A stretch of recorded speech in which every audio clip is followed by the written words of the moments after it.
Good evening, everybody. Welcome to the Octane Outlaws Week 13 action here in Atlanta. We are at the Atlanta Motor Speedway, and we are jumping into qualifying right now. Just a few seconds in. We have 9 minutes left of qualifying, and in that time we should see all, I think we have 15 or 16 drivers qualify and give us the time. And right now we're watching actually Greg Pillar in the 39. Zachary Steele was in here. He's in the 29. South Dakota. Yep, we are in Atlanta tonight. Let's take a look at our track information here. Mile and a half course, 102 degrees outside. Track temp, 71 degrees outside. So a nice day for it being middle of summer here in Atlanta. So, we're going to get going here. It's 30 lap and 70 lap caution stages. And then we have a 135 lap race. That does not say the right thing, so we will correct that. 135 lap race. So we are currently sitting Greg Pillar on top for qualifying. Campbell Blowers moving up. Everybody getting their times in. So we will start to see kind of who's falling where, how everybody's looking. Zachary Steele going through right now up to third and doing a little bit of Tokyo drift in here. Ooh, you hate to see that. Corey Buchanan coming across the line. Nope, he's starting his second. Nope, that's finishing his. Jason Heaney. He's got one lap down, but everybody is within about 2/10 of each other, except for George Buck and Ben Summerford there in the bottom of our split. And Heaney goes up. Heaney goes up to 5th. Ben Summerford goes up to 2nd, so a big jump for Ben. See if George Buck can do a little bit better of a time. Looks like George is actually off the track, so he will not be. Zachary Steele. Daniel Butler is up there. Sounds like he is slowing himself down. Noah Miller is going into the pits, so he's slowing down. Patrick Mitrovic right now looks like he's on the gas. So let's jump on board him and see what he's got going on. Hold that line nice and steady as he comes across the finish line. Where will Mitrovic end up? Currently in 14th. Wow, this is quite the as you see him just throw it into first. We have Andrew Gross trying to get a good lap, just cutting the angle way down, trying his best to get those couple of tenths, because you could see on the timing tower, and he goes second. Wow, you see on that timing tower just how close this qualifying is. This is the closest I think I've ever seen a qualifying. All the way back to 13th, we are within 1/10. Everybody else is within 2, 3, or 4 tenths. But still, that's a fantastic qualifying session from these drivers. I expect this field to be a really close field as we see Guimont coming across the line real tight there, and Guimont goes up into 8th place, about 3 100ths off. This is a crazy field. This is awesome. So we got a 31-2-1 for the leader, a 31-2-1 for second, a 31-2-1 for third, and for fourth. For fifth, we have a 31-2-4. For sixth, a 31-2-4. For seventh, a 31-2-4. So everybody's times are practically identical, to the point to where it won't even show us the remaining part of the time, the 1,000ths of a second that separate these drivers right now. And that's that's quite the grid that we got going, so that is going to be a fun one to watch. I mean, everybody being, normally we're about a second off. There's a second gap from first to some of the guys in the back, and then farther back you have the guys that had a mistake in qualifying, a second and a half, 2 seconds back. but this is quite the qualifying session we have had. I don't think it gets much closer than that. 1 through 14, all separated by 9/100ths of a second. And you can tell Mitrovic, he was on top on practice. You can tell Mitrovic had a little bit of a mishap somewhere along the line, and I'm sure George Buck did too, being 2/10 and 4/10 back. But we have another 3 minutes of qualifying, so I will jump back into the race info for anybody who hasn't seen it yet. We are sitting at 71 degrees Fahrenheit here in Atlanta Motor Speedway for the Sweet Tea 135 in the Octane Outlaws Week 13. Whew, that's a mouthful. And track temp is 102. With it being a little later in the day, it looks like, and quite cloudy, we might see that track temp drop down, which will increase our time, or decrease our times. It'll make our cars a little bit faster. They'll have that little bit more grip as the track ramps up. It gets more rubber down, it gets cooler, it allows those tires to grip the track a lot easier. So we'll see a lot of speed tonight here at Atlanta. 100 degrees is not bad for the track, and with the clouds, I can only imagine it's going to get a little bit cooler.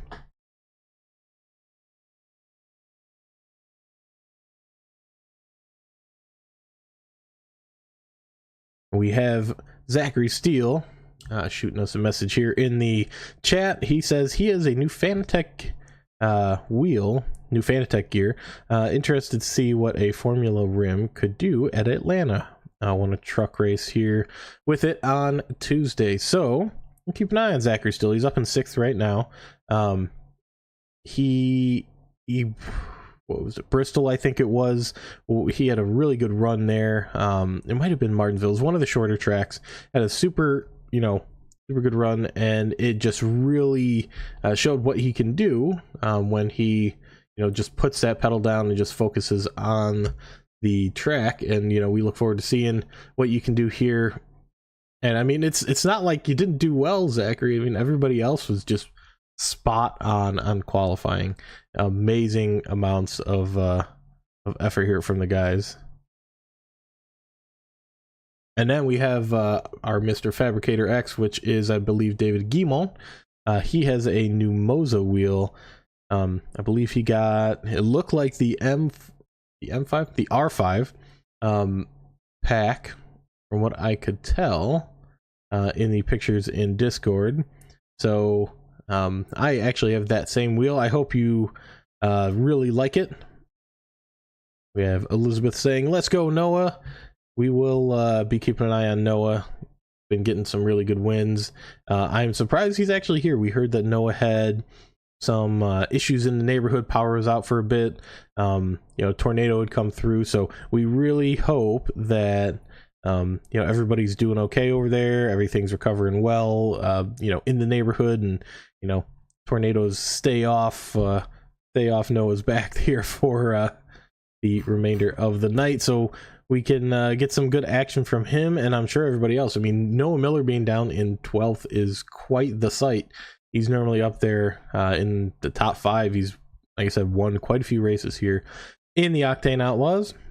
But in a minute and 10 seconds, we will be getting our cars lining up on the grid for us to have ourselves a heck of a race. And Guimont says R9 for the wheel. R9 just a little bit more on the power there than what I got, but I will say, if you go from anything other than a direct drive to a direct drive, it makes a world of difference. So we'll be keeping an eye on the guys with new gear, which is, like I said, David Guimont and Zachary Steele up there, the 29 and the 66. Let's go, Greg Pillar. Greg Pillar did a 10th place qualifying, but once again, everybody's within only a few 100ths of each other, if not 1,000ths of each other. So let's take a look at our grid here. On top, we have Bobby Blowers of 31.208. We'll get a little bit more detail here with these standings. Andrew Gross 1/1000th off in 2nd, Ben Summerford 3rd, 4/1000ths off, Con Campbell 5th, 5/1000ths off. So Everybody's super close there. John Matthews and Zachary Steele did the same qualifying time, but John Matthews did it first, so he gets the jump on Zachary Steele. And we will jump down. Danny Butler in 7th, David Guimont in 8th, Jason Heaney in 9th, Greg Pillar in 10th, Casey Ellis in 11th, Noah Miller in 12th, Tommy Thompson, he is sitting in 13th, Corey Buchanan 14th, and then Patrick Mitrovic in 15th, George Buck in 16th. So 16 cars on the grid. We are going to get moving in just a moment. Let's see these cars lined up.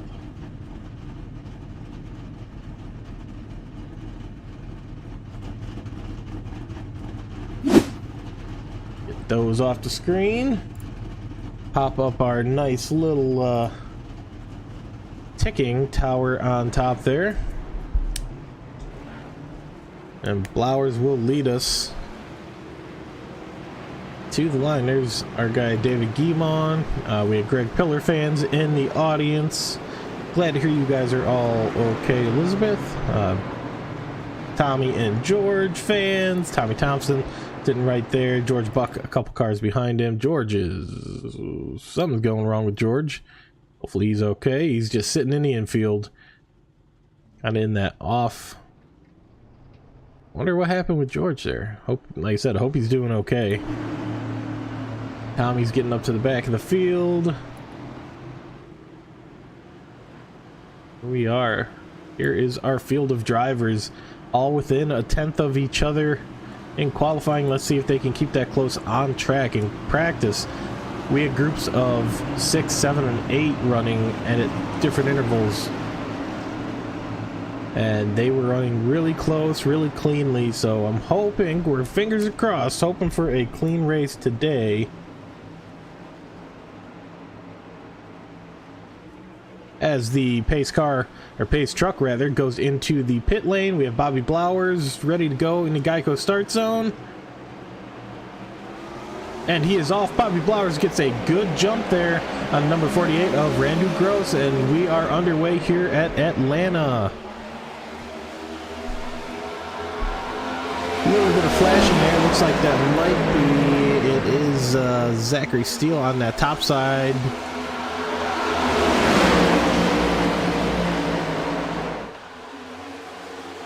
He is doing a little bit of flashing, so we're going to hope that he figures it out there, but he is... that actually... no, that is Zachary Steele, number 29 on top. Right now, Andrew Gross, though, goes up into first place. He is currently... I want to say only a few races into his Octane Outlaws career. So we are... oh, somebody had an incident. Casey Ellis is up into the fence. And that is going to be our first yellow of the night. That is Casey Ellis. And who else got caught up? Noah Miller might have gotten a little bit of that. Let's take a look back here and see.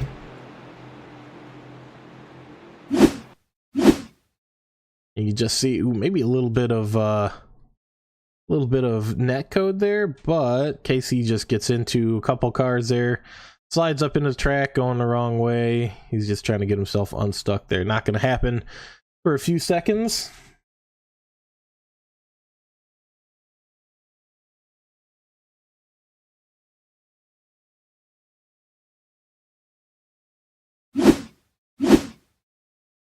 You just see, he just gets a little bump there. He gets turned, and then he's just a passenger at that point. Not a whole lot you can do. Casey Ellis with a lot of pink in his car there. Digging that color scheme you got on the gloves there, Casey.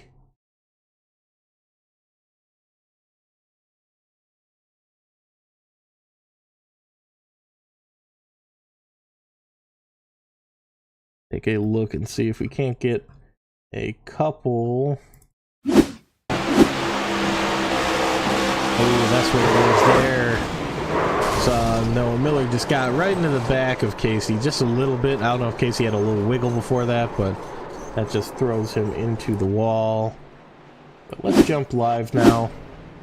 Go back Noah's in the pits, Heaney is in the pits, getting a quick flash and dash, and then Noah and Casey are both in the pits. So Noah might have had a little bit of damage from that, you know, giving him that bump from the rear, and that's going to just throw him into the pits for a quick repair. Hopefully he didn't use his fast repair. If it was only a couple you know, little dents, you can bang out with a hammer, get those guys back on the track as soon as possible. Our leader to start it, Bobby Blowers, is down a couple positions in third.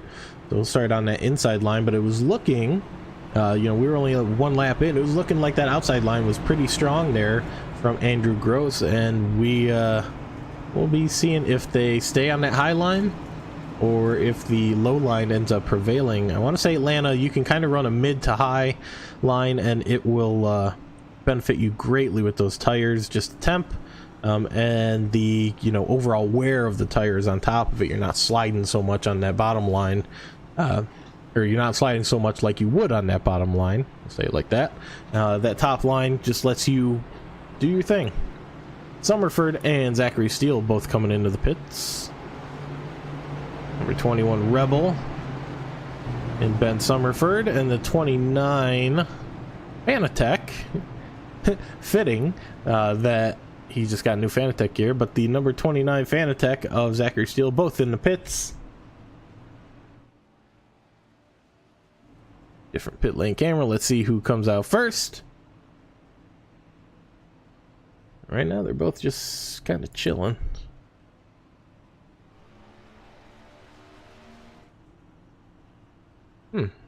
Not sure what's going on there.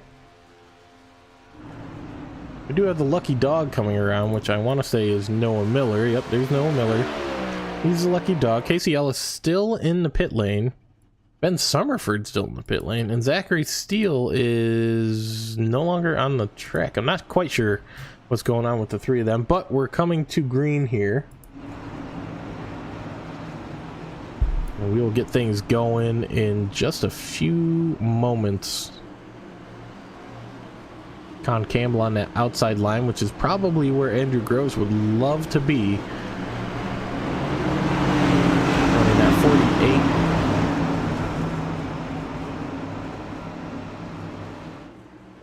48. Pacing truck is down into the pits. Andrew Gross is coming to the Geico start zone. He's in it, and there he goes. He gets a good jump on Bobby Blowers, but Blowers does seem to have the jump on Con Campbell. Let's see if we can't hold our nerve here. And Zachary Steele back out onto the track. And Blowers is giving Gross just a big pusher on the corner there. See our group of cars starting to, uh-oh. That might not be a good thing right there. That was Guimond. And Buchanan touching just a little bit.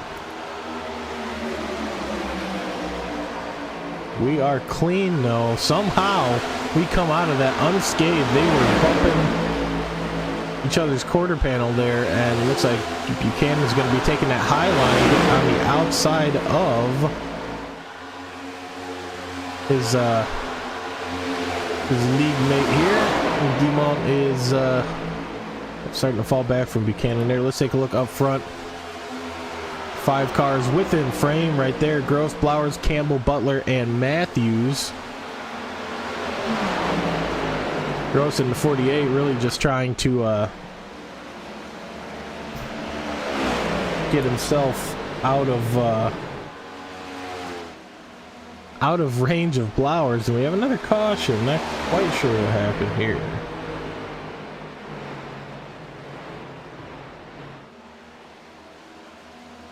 We have Tommy Thompson and Jason Heaney got into each other a bit. Not sure.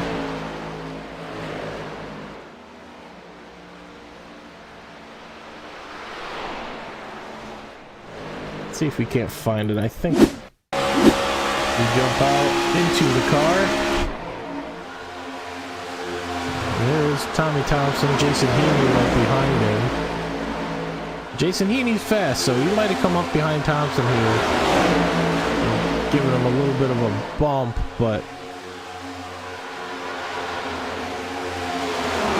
not quite sure what causes the caution. Ooh, maybe that. That might have triggered it. It shouldn't trigger our caution just for that. Looks like that was what it was. They might have been anticipating a caution.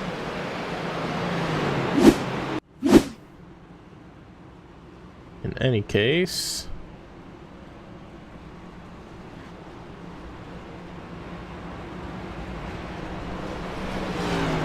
we have Zach Steele going back around. He's going to get his lap that he is down back. Ellis is back into the field. And Zachary Steele will be on the main lap now. The only one off the main lap is Casey Ellis.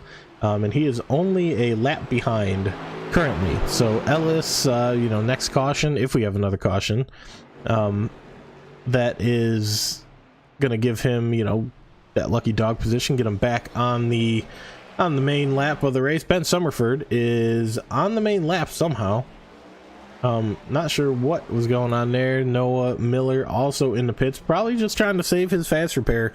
If he's only got like a minute or so of repairs, he could get that done in a couple stops in the pit lane while staying on the main lap.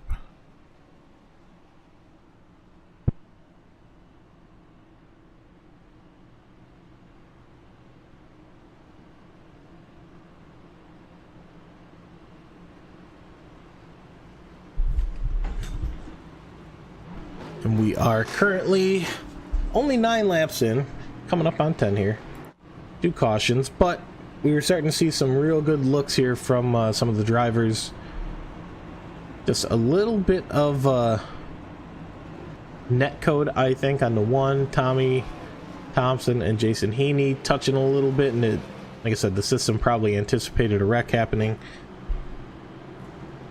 So we have adjusted the system to not anticipate that much of a wreck. In any sense, we are going to be hitting the green flag here in just a few moments. Pace truck has lights out, and we have anticipation up.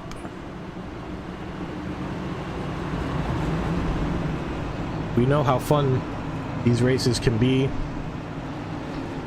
A lot of yellow there on that right side. We got the Ghost energy drink car in Bobby Blowers. We have Con Campbell. Nope, that'd be Danny Butler in the 33 Yoo-Hoo car. Everybody likes some Yoo-Hoo. The DeWalt on the lower.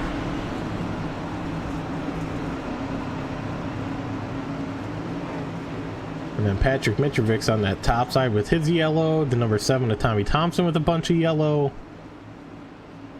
The 52 DeWalt is John Matthews there in a Ford. Pretty field that we have here. But we are going green. That's the color we're worried about right now. Andrew Gross has the flag, and he gets another good jump there. Almost like Con Campbell was not expecting him to jump like he did. Blowers right in behind him again, and they're going to get back to work. Blowers and Gross. And Blowers is going to be trying his hardest to get away from this field. You see the Daniel Butler Yoo-Hoo 52, or the Yoo-Hoo 33. Sorry, I looked over at John Matthews' 52 machine.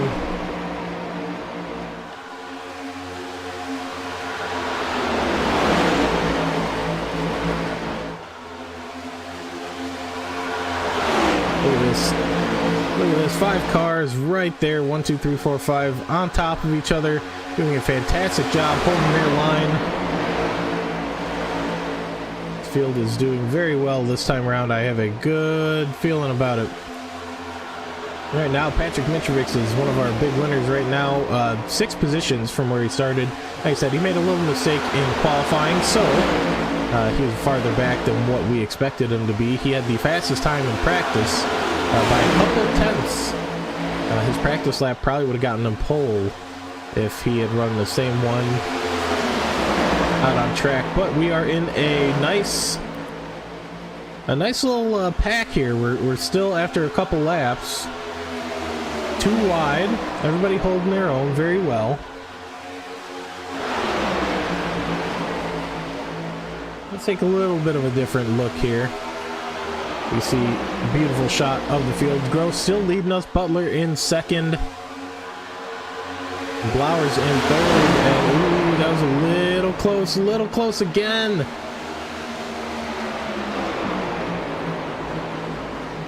What happened here now?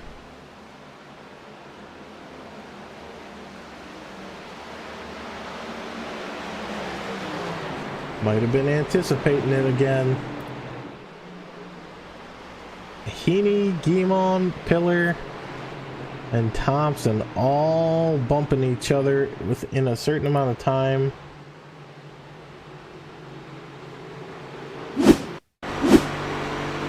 This is after.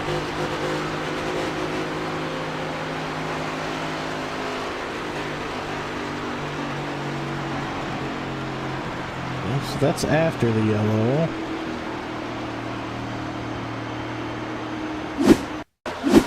Taking a look here as to what happened.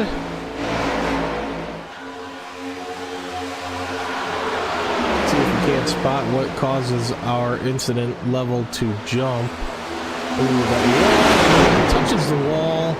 Ooh, there it is. That's what it was. I felt like I missed something because there was no indication on my board here that there was any wreck that happened, but there was definitely a big wreck.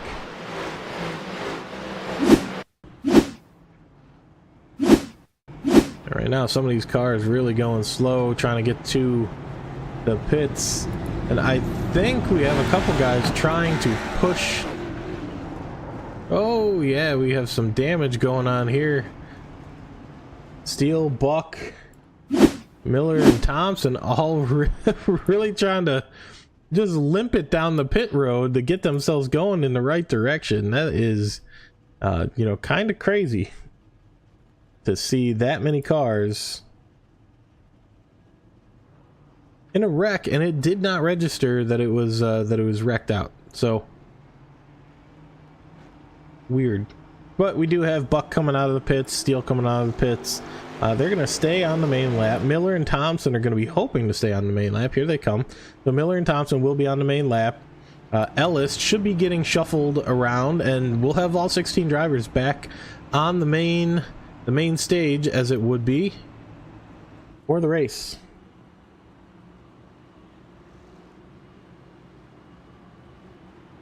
Right now, let's take a look at the weather, see if that track has cooled down. Not too much. Track is still 101.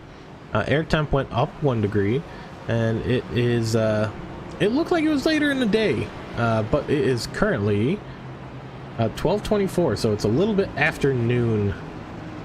Beautiful afternoon here in Atlanta, Georgia. Real life, we are late at night, depending on where you're watching from, but it is, you know, 9-10 o'clock for East and Central people. Anywhere in the European stage, it is a lot later than that. It's actually probably early because it's tomorrow. So we will be hoping that this race doesn't take until tomorrow. But once again, we are really hoping the green light stays on, green flag waves, and this will be, you know, one of the last times that it happens. Laps, however, round 18, we're going to have a scheduled caution at 30 and 70. And that is our stage cautions. Just like real life, we have stages here in the Octane Outlaws.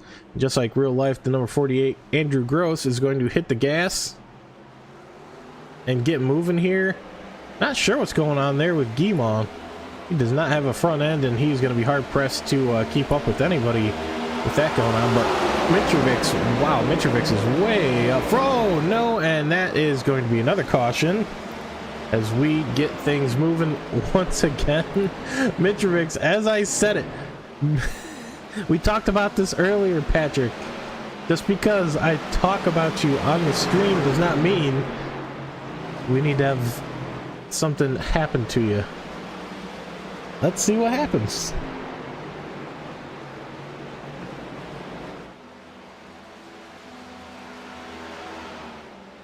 Yep, let's jump back a few seconds before the crash.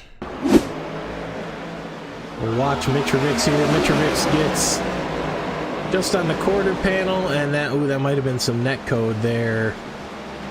Mitrovic's kind of found himself in the middle, but he had such a good jump there.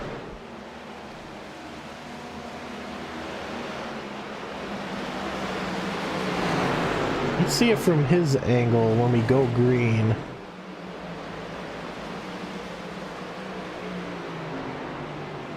All right, let's cue it up.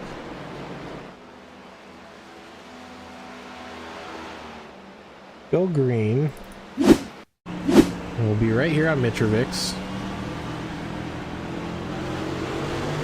And as you see, he gets a fantastic jump, gets to the line, gets by, and he is right on the rear end of the leaders. And Mitrovic's starting back in 15th. You know, he's really hoping, but yeah, that definitely looks like a little net code. I don't think Patrick had actually touched him.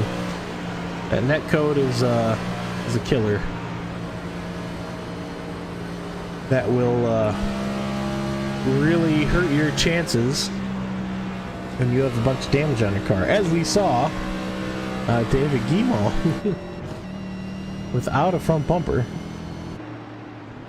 Not from that incident, but that was from the start. Guimont had a messed up front bumper.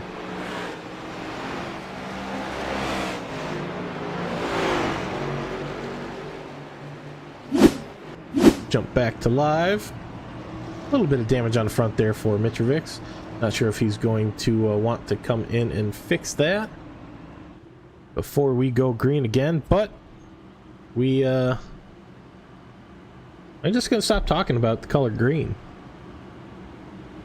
I know I talked about the color yellow quite a bit because there's a lot of yellow cars on the field, but I think I have to unjinx the field here and just start talking about the color blue.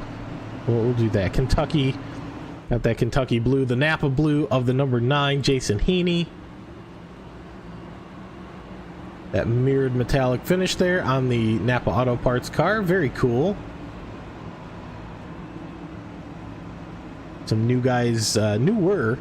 Ben Summerford's always in the chat here with us, but he is in the 21 Rebel car instead of in the chat, so we're glad to see him there. Con Campbell with the I believe that's University of Kentucky car. We're going too wide now. Andrew Gross though up front. Can't tell if that is a cancer ribbon. It looks like it is.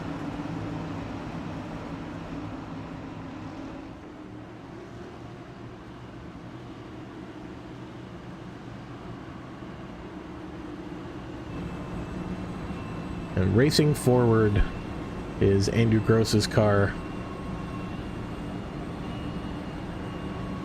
And we see Jason Heaney getting right up on the rear end there.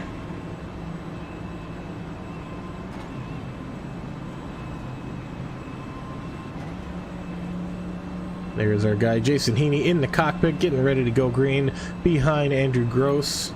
This is Andrew Gross in his cockpit. Very cool helmet there.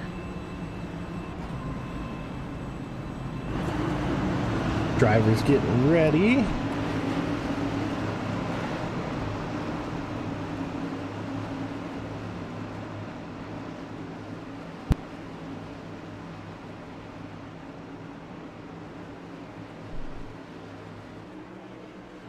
Once again, trucks down in the pits. Coming to the line is Gross, and he has the flag. And off he goes a little late there. Not quite sure if Gross is trying to throw off the field, but yeah, we're back to being under caution.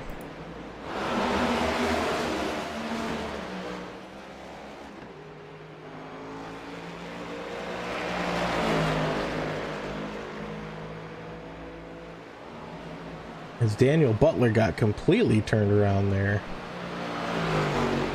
Not quite sure what happened there. Let's go take a look.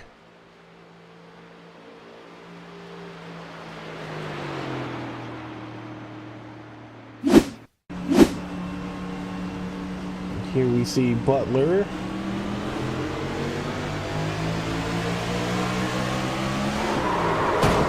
Ooh, he just gets turned right out of the gates there. Yeah, that's very unfortunate for Butler. See if we can't get a better look.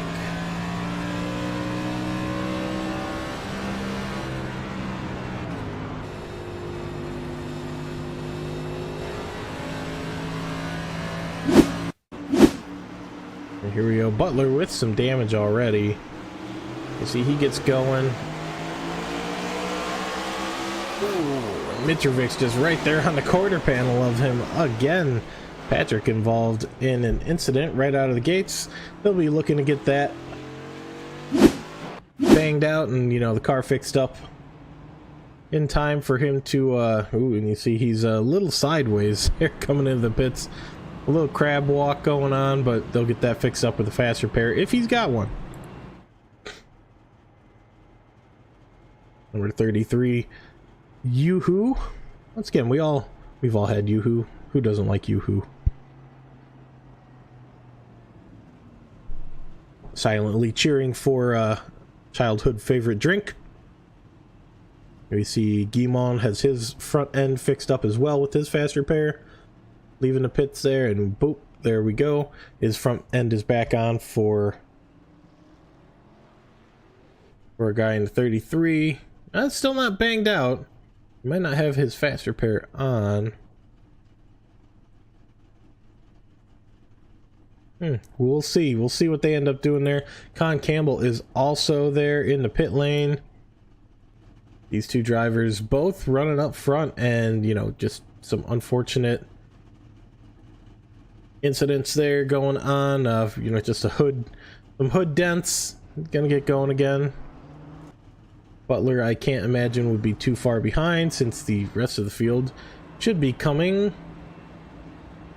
Looks like, yep, down the pit lane straight here, and there they are. He's gonna have to beat them out of the pits if he's gonna stay on the main lap. So out he pulls into traffic, and he might be able to get back around and get another few seconds of repair before he has to jump back on track and catch back up.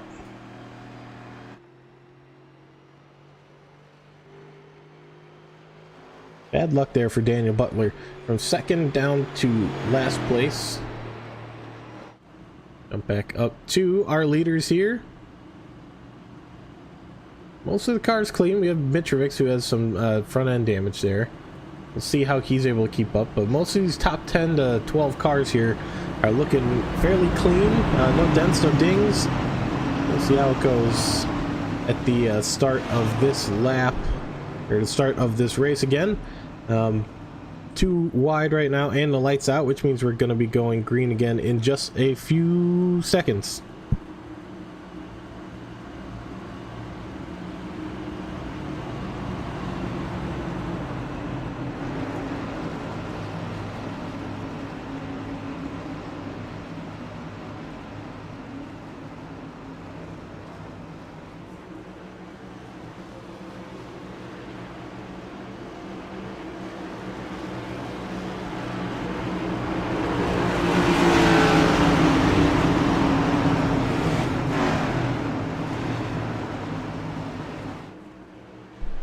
Pace truck goes down into the pit lane.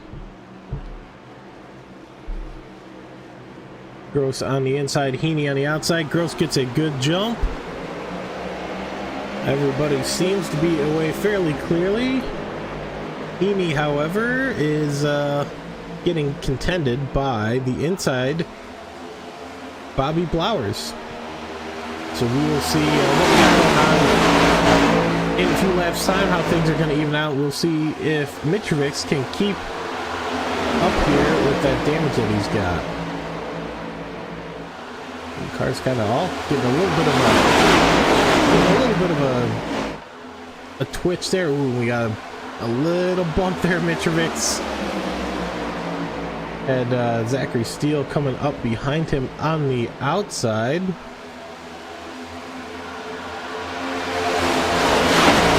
Might be having a hard time holding that car steady with that aero difference that he's got. A lot of cars passing him. He might want to get a on our scheduled caution here in a couple laps. He's gonna probably want to get a fast repair done because he is losing positions left and right. And at the end of this lap, our scheduled caution will hit. We'll see if anybody tries to be a contender for the stage 1 win. Right now, it's looking like it's going to be Andrew Gross. Bobby Blauer's right on the tail. Okay, let's see if he makes a move to try and get the woo, and Noah Miller goes flying down on the inside. Caution there, not because Noah went off the track, but because it is lap 30.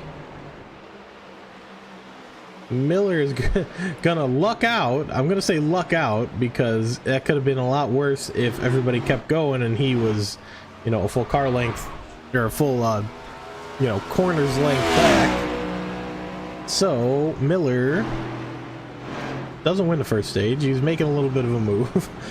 Saves it somehow and goes cutting some grass at Atlanta.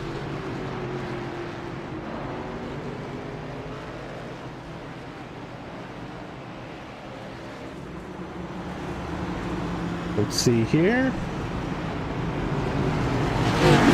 There's Miller, and he just gets just tapped the tiniest bit by look like Greg Pillar, and he's just hanging on for life. As like I said, he's going and cutting some grass.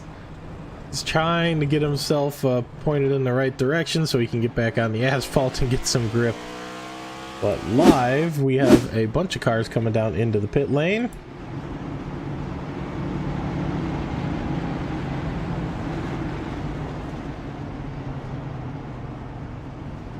Tons of cars stopping here at Atlanta. Look at the crowd. Beautiful afternoon. And first out we have as Bobby Blowers. John Matthews didn't pit and David Guimond didn't pit.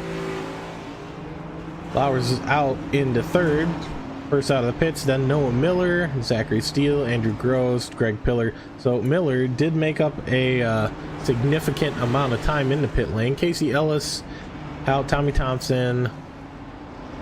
Right now, Patrick Mitrovic's out as well. George Buck on his way out. Ben Summerford on his way out right there in the 21 machine.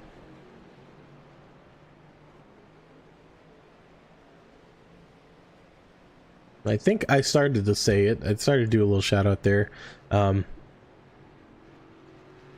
Greg Pillar's mom. Coming back from a short track race. They are listening to the broadcast, so shout out to you guys. Thank you guys for watching from myself and the league. Everybody out there, really, thank you for watching us here in the Octane Outlaws. We love having you guys for all the action, cheering on, you know, family members, friends, even if you're just, you know, tuning in from you know, random place and just found the page. We love having you. So don't forget to hit the subscribe button so you guys can get notifications when we do go live, so you don't miss your family and friends racing here. Right now, John Matthews in the 52 Ford is going to be our leader at the start of this this race, or this caution. He will take that DeWalt and try and get a good jump on. Looks like Guimond's going to be on our outside. David, a lot of shuffling going around here. David was in the back and had no front bumper for a while. You know, Miller, we've seen multiple times now be caught up in wrecks, going through the infield, cutting grass. Zachary Steele's up there. Has been having, I want to say he had some issues as well.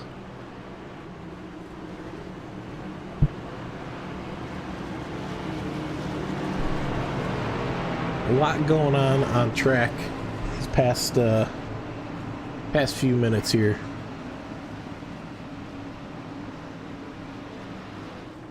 We'll keep our lap count up so everybody can, you know, keep track of where we're at.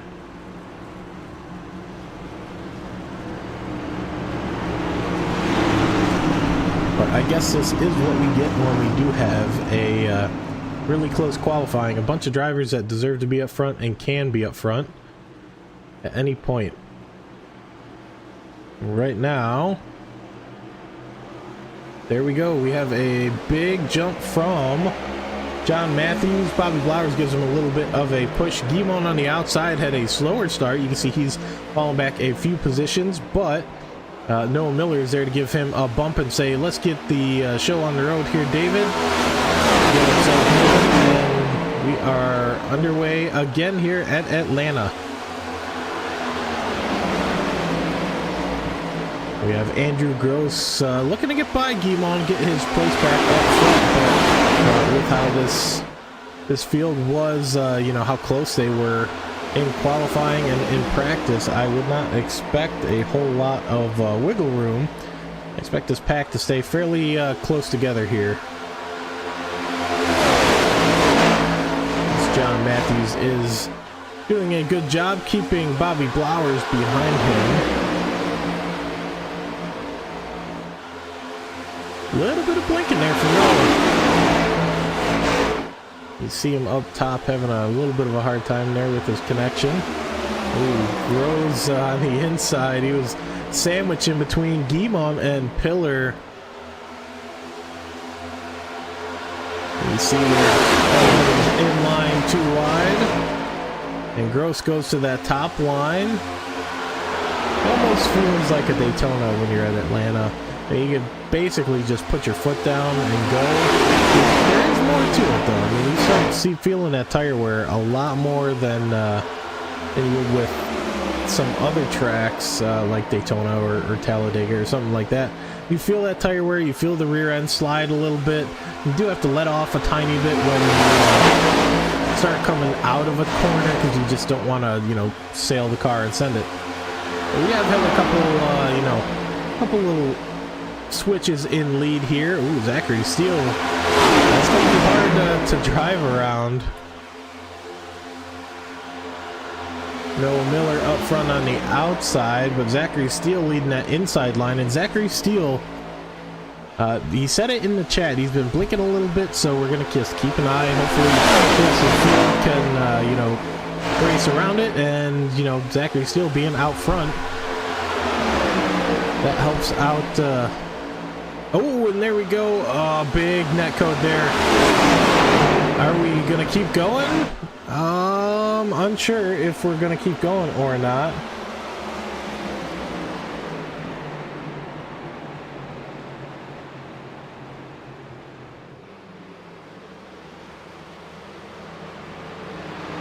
Right now, you see the iRacing truck doing a little bit of Tokyo drift out of the pit lane to get in front of Noah Miller.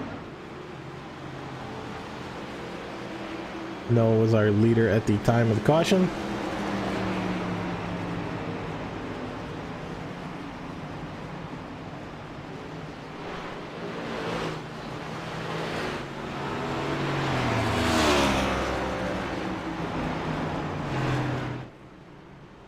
Let's see what was going on here.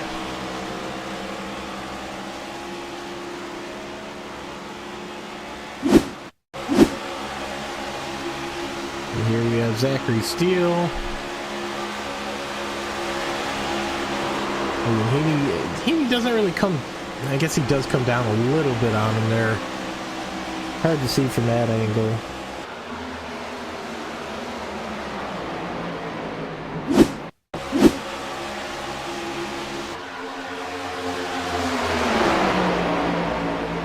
Oh, Haney does try and come down a little bit.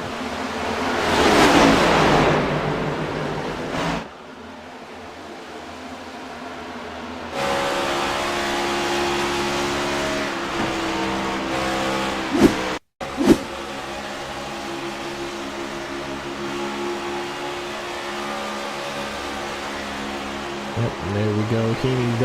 He does try coming down. He just bumps Steel just a little bit, so that one will be on Heaney. A bunch of cars start bumping and triggers our caution.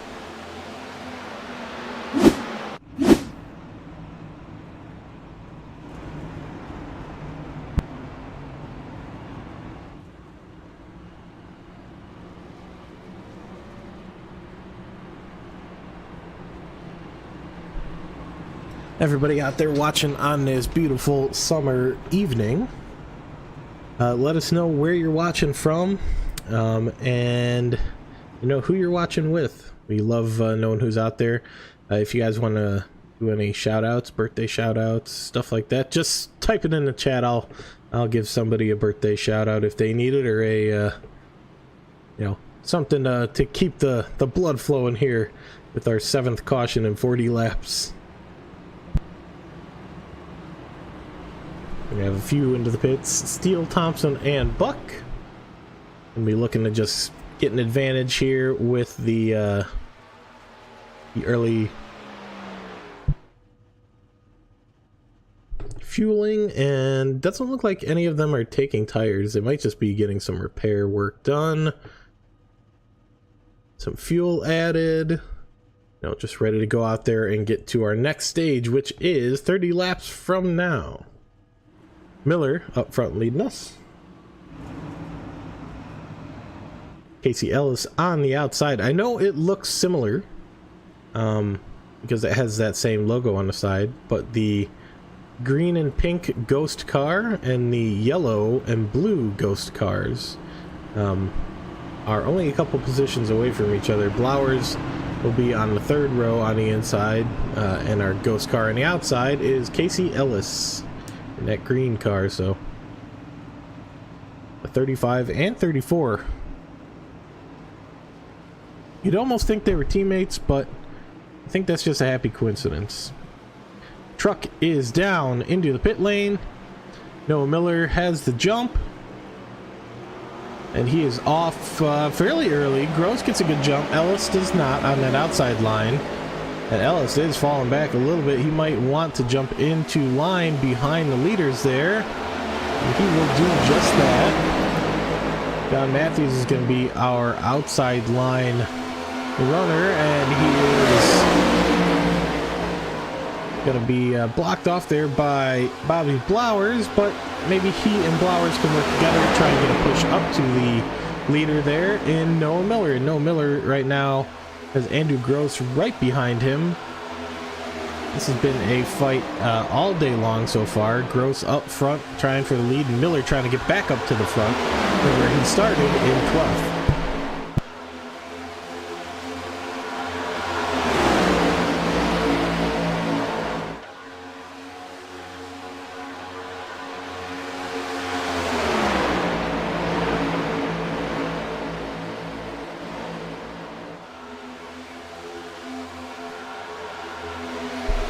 Right now, Miller's still leading. We have a heck of a battle going on in the middle of the field, so we're going to go over to Patrick Mitrovic, who is got Blowers on his outside. He's got Pillar right behind him, and you know they're all trying to just make that slipstream work a little bit more as we go into lap 43 or into lap 44. Lap 43 is finishing right now. Pillar is going on the inside of Mitrovic, and looks like Heaney is going to follow him.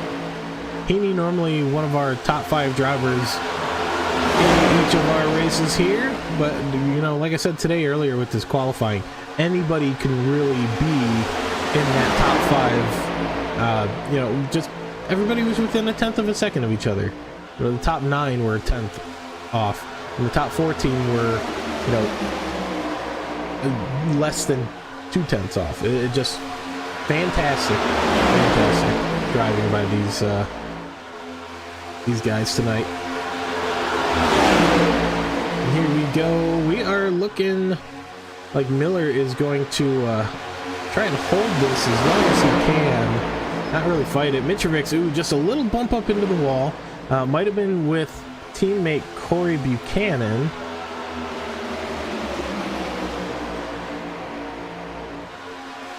and Corey Buchanan behind him there.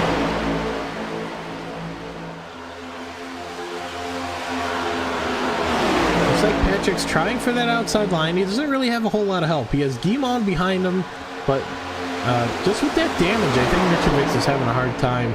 I'm not sure if he got a quick repair on there or not, but right now the news is that Noah Miller is still up front.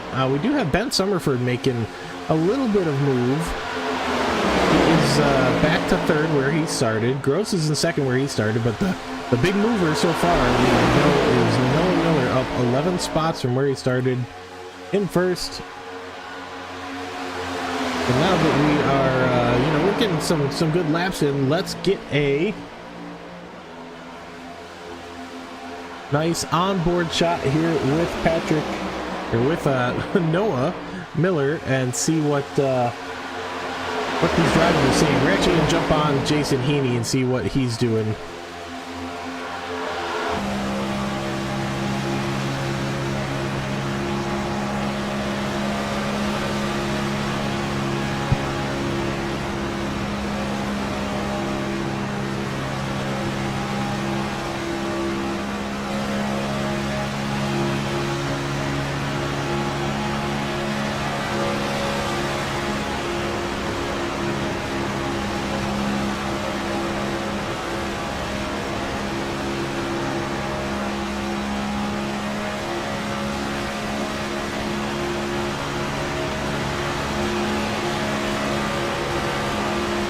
We jumped on board with Corey Buchanan there for a few moments as well, as we see Noah Miller is still our leader. Everybody's kind of sorted out into a you know, single file line. Jason Heaney from First Gear Racing is on that outside. Like I said, he's really looking for help from somebody. It's looking like Corey Buchanan might be that somebody, because Corey Buchanan is starting to push on the outside with that 19 car right up behind Jason Heaney. And, you know, the outside line really needs somebody to help push. And it's looking like the number 21 of Ben Summerford has come out to the second line, that high line, and Heaney is coming up behind him looking to get a push, because Miller is starting to pull away. And I think the Summerford knows, hey, I got to do something here. We can't just let Miller run away with it. You know, Miller, fantastic driver he is. You know, everybody's going to try whatever they can to combat that. And right now, he gets Ben Summerford kind of gets in that middle no man's land, as Heaney went a little bit too high with that draft that he was getting from the number 21.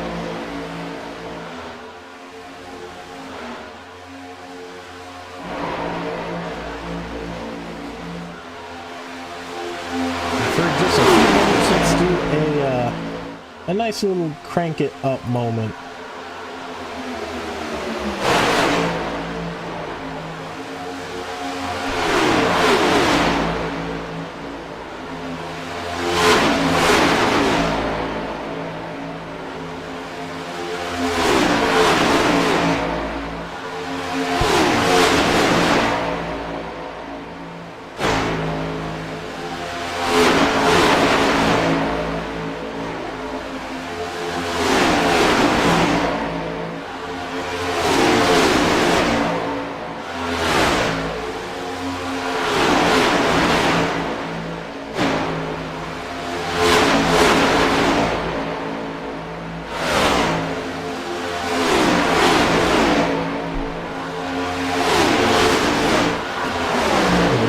To our regular camera here after that crank it up moment.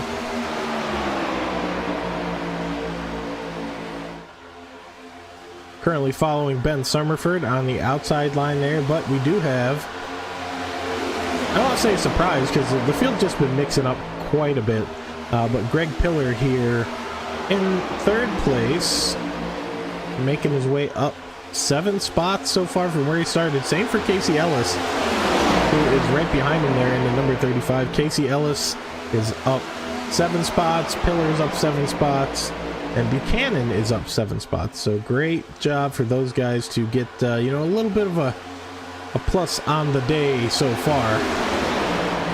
And our leaders are starting to come up on some of the lapped cars. We see George Buck and Tommy Thompson on the top side there.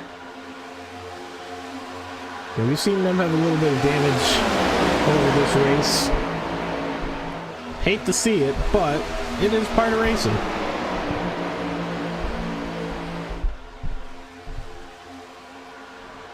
Ellis gets a little bit of a wobble coming through the kink down the straightaway.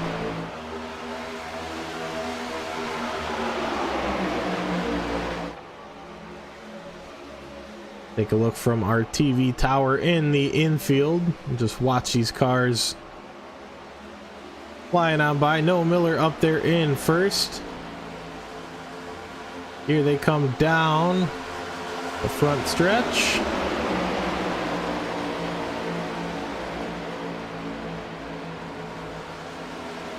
So cool to watch the cars go around the track like this.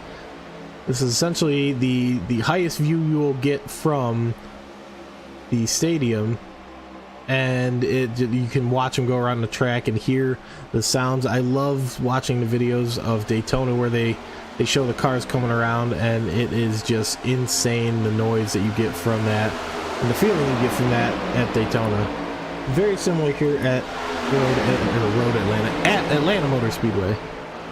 Miller holding his own still. Very surprising that nobody has given him a real push. Everybody might be just falling in line saying, hey, let's get, closer to the end of this race.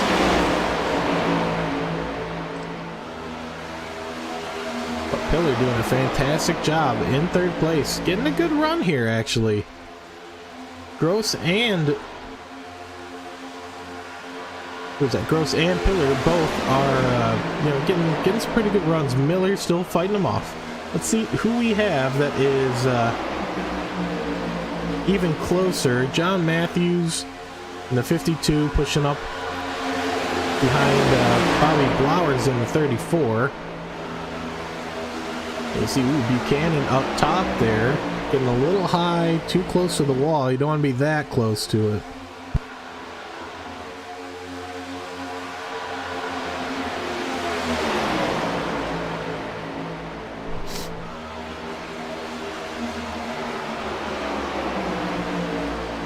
Right now, lap 61 of 135.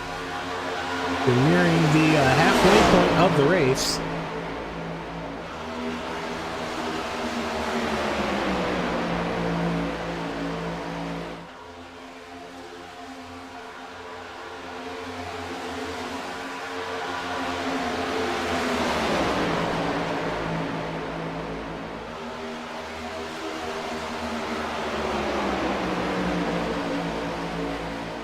Like I said, most of this field has just kind of fallen in line there, sitting on that low line. A couple guys, up high here and there.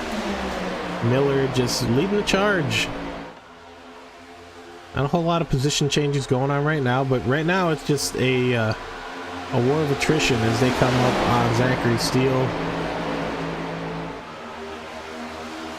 The 48 of Gross there.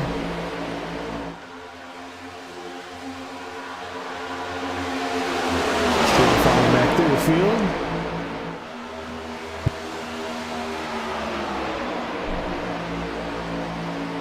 But Miller really hanging on there. The Cheddar's number 8. I said we haven't had a whole lot of changes for position.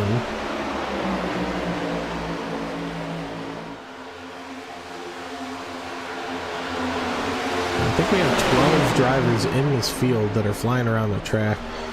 Quite impressive for all the drivers to be, staying this close to each other for this amount of time. Once again, that really goes to show just how good these drivers are and how close in skill level all these drivers are. And Gross is finally from a little bit of a different source than you would think. A lapped car in Zachary Steele, he is the one that pushed Gross on the outside up to first and now in front of Miller there. So, you know, whether that was Steele's, you know, his plan all along to help out the number 48 machine, or if it just was a happy, you know, as Bob Ross say, a little happy mistake.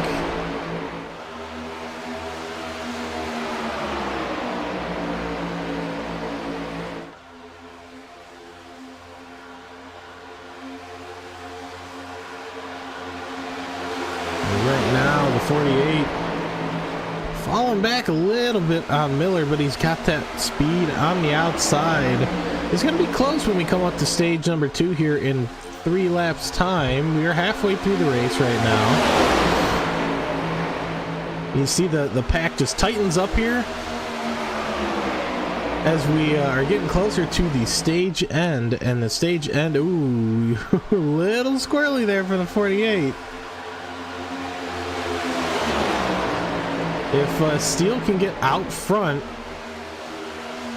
in that 29 car up high, if he can get out front, that will really help his chances out. You won't have to use the lucky dog. Right now I think he is our lucky dog.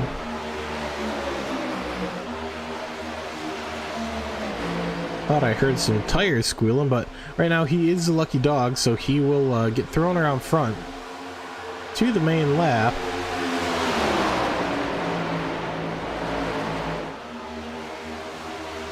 But if not, then Tommy Thompson would get thrown around. Ooh, Blauer's trying for the inside. He wants that. Blauer's might be getting it. Zachary Steele right on the bumper of Gross, who's going to get it here. And it will be Gross at the stage 2 finish here, and Blauer's really giving a run for his money. Steele one car back from getting the drive around without having to give up the lucky dog. So Steele hangs on. He'll go around in the lucky dog position. Tommy Thompson will be our next lucky dog. If Thompson stays out while everybody else pits and then gets, you know, shuffled around, he can also get himself unlapped, but then he will have to pit a little out of order from the rest of the field. Great finish there. It was a lot more exciting than I thought stage 2 finish was going to be. And right now, there we go. Gross going into the pits. Blauer's in. Summerford in. Noah Miller in. Everybody down to Zachary Steele is the only one not in the pit lane right now. He is going to get the send around. Tommy Thompson's in as well. George Buck is in as well. And those guys are both one lap down. Steele will get his unlap, and I'm not sure if the lucky dog will apply to Tommy Thompson. If Zachary Steele gets a drive-through, or not a drive-through, you know, a pass, since he's now in front of the leaders, to just go around the track and get his lap back here.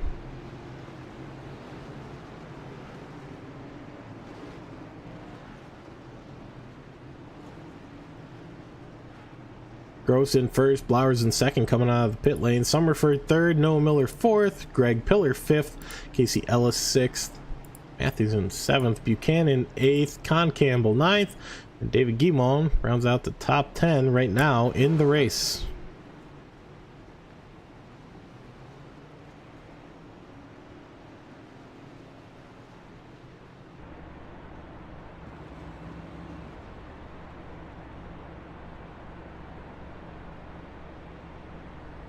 And as of right now, we have I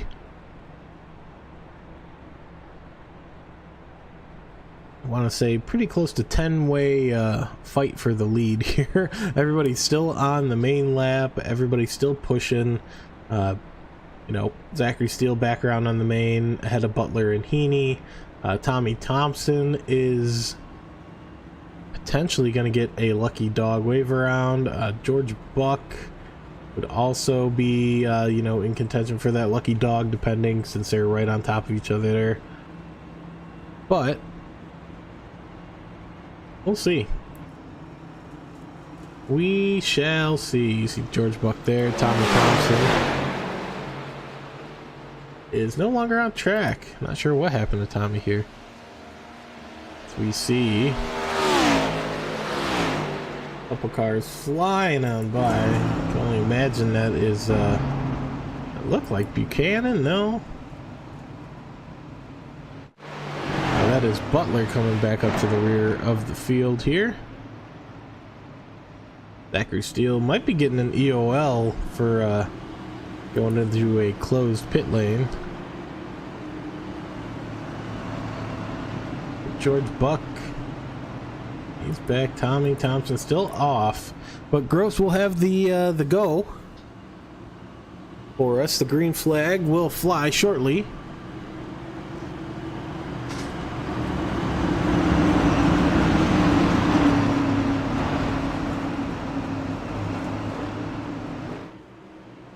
Here we go. Truck is into the pit lane. Number 48 of Gross is ready to hit the gas, and Gross does hit the gas. He is on his way. It's like he doesn't get too fantastic of a start to try and get himself away from Blowers. Good enough to keep himself up in first, but Blowers is right behind him. He's gonna, I'm sure, give him a big push down the back stretch here.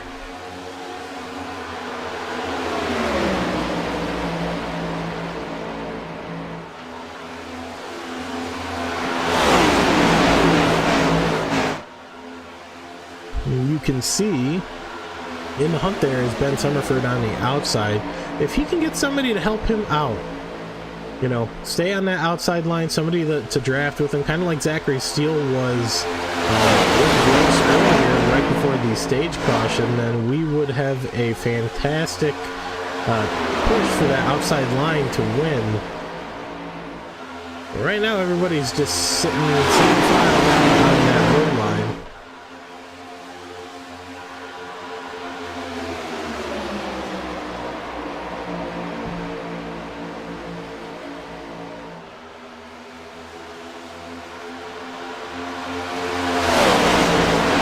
I don't think there is a Burker in the race, but there is a Butler, as Blowers is pushing Gross ever so slightly forward.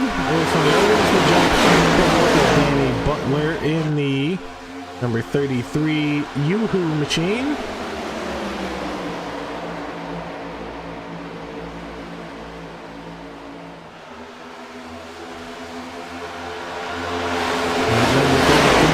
Like I said, everybody familiar with the Yoo-Hoo. Chocolate milk. I mean, I don't even know if you can technically call it milk, but chocolate milky product.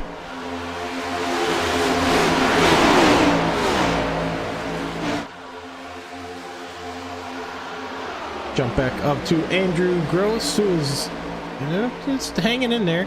Whoever is in first seems to be able to, you know, just get that push from the guy behind him. And you know, fighting too hard. Still fairly early in the race. Being so early in the race, though, you know, you just want to try and make those tires last as best you can. These guys only get 3 sets of tires, so we've seen more than 3 pit stops from most of these guys. So you got to plan out your tire life as opposed to your fuel life, as opposed to when the cautions are. You know, some of these split-second decisions really are hard to calculate when you are, you know, wheel to wheel, or as we see right there, bumper to bumper, with the competition around. So making these calls, you know, having plans all set out ahead of time to know if, you know, something goes wrong, or if, you know, within this threshold, A, B, or C, you will be able to, you know, make a decision or make a change that will really help you in the race that some other people may not have thought of yet.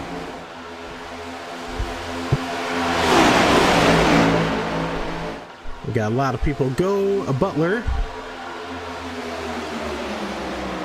Number 33, Florida Real Estate says that. My V6 Life says Butler.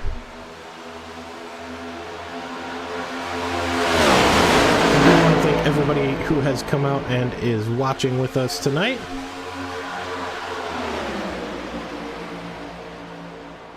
We have, you know, quite the race going on here. Almost our whole field is, you know, just piled on top of each other right now, hanging in there for the most part. And, you know, it's been interesting. We've had quite a few cautions, 8 cautions total if you include the 2 stages. And, you know, these drivers are just mentally hanging in there. It's been an hour and 15 minutes since we started qualifying, so an hour and 5 minutes of racing so far. And yeah, 81 laps into our 135 so far. Both stages are complete, and we look forward to the remaining 50 laps that we have here, 53 to be exact.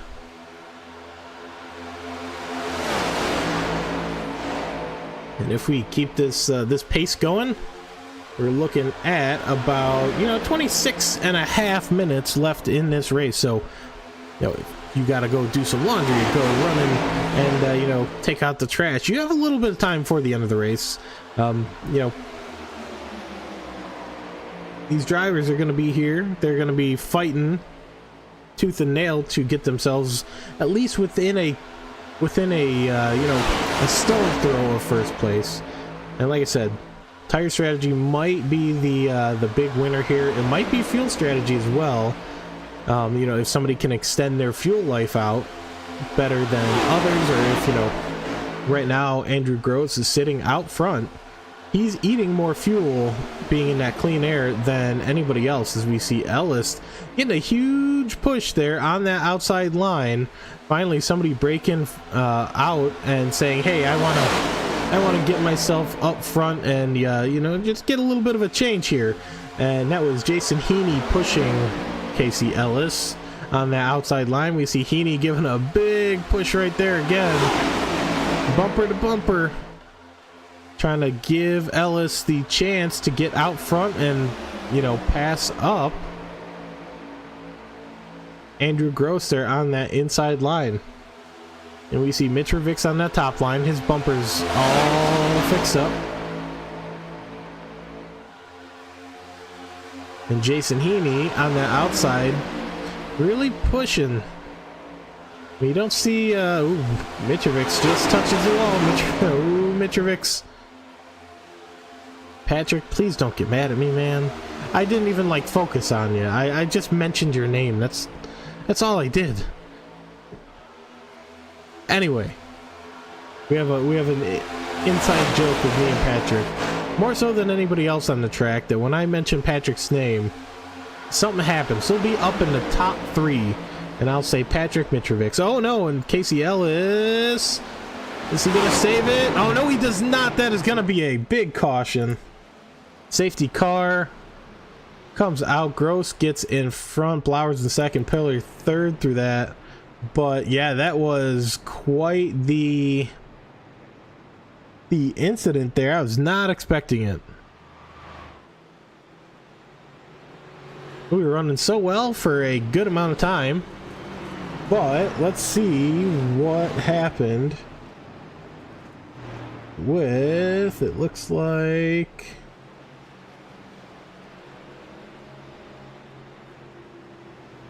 we're gonna go to where it threw the yellow flag, or a couple seconds before it threw the yellow flag here.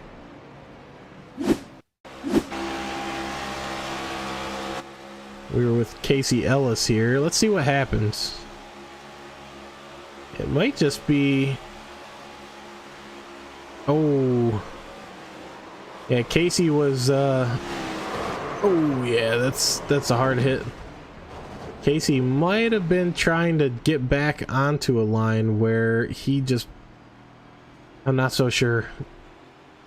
Heaney there was looking like he was going to go low. Casey Ellis looked like he was going to be going a little bit low, and they just, you know, just a little tap on the bumper. So as you see, Ellis maybe not so happy there, trying to get down into the pit lane. Yeah, that's tough.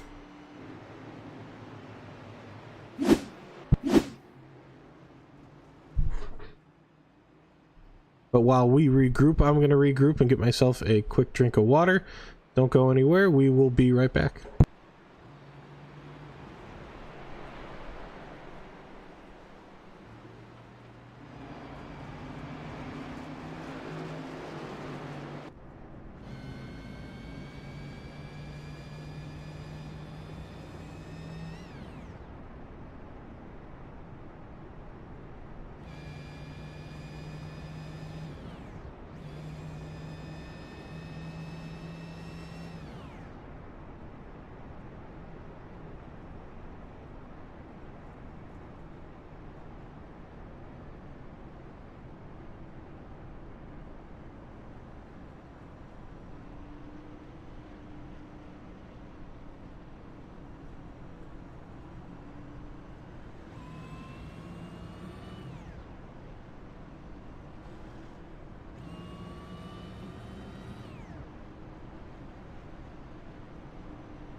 All right, we are back. We're riding on board with Noah Miller here. And we are going to the green in just a moment. Our leader now is looking like it's Andrew Gross, but Corey Buchanan in the 19 and Patrick Mitrovic in the 4. Teammates up there in second and third right now. David Guimont on the outside line in the 66. Ooh, Miller hitting the brakes a tiniest bit. Not quite sure what Miller was doing there, but we are going to be going green here in just a few seconds. Pace car is in. Gross getting to the Geico starting zone. And he is past it and green. Rest of our field seems to get away somewhat okay. We're still too wide in a lot of areas, still shuffling in. But Gross will stay out front. Mitrovic on the inside gets a better jump than teammate Corey Buchanan, but Buchanan's going to want to shuffle himself into that bottom line if possible. But we do have Noah Miller, maybe. It looked like he took a peek to the outside there. Noah Miller, you know, back up front in that top 3 area. Corey Buchanan, nobody to draft with, so Corey's going to have a hard time until he gets somebody to help push him up front, and it looks like he might be getting that in number 21 of Ben Summerford.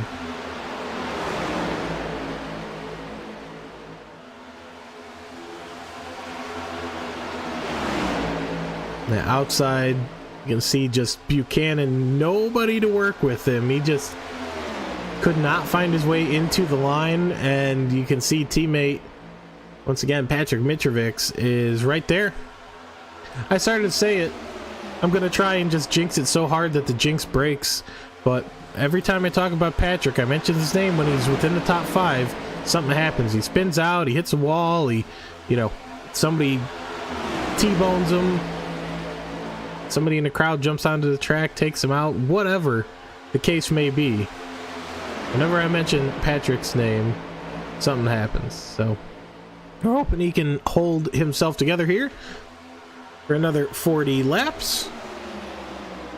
And he gets thrown a little high and out of the slipstream. Patrick's going to be hard pressed for somebody to work with him on the outside. You see a couple people peek there. They just take that slightest look. Uh-oh. Patrick getting a little squirrely on the outside. The outside's going to have a lot of marbles too if you get too high.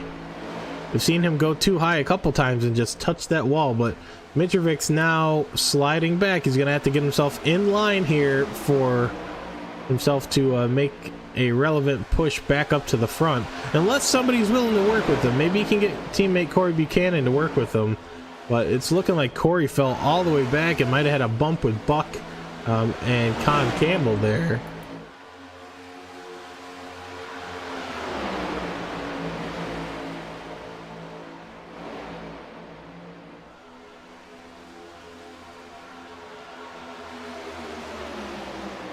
Right now, Gross, Miller, Greg Pillar still in third. Greg doing a fantastic job.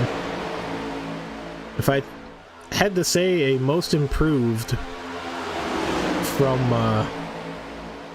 the beginning of the season to now, you know, we've been seeing Pillar up front a little bit more and a little bit more and pushing farther up.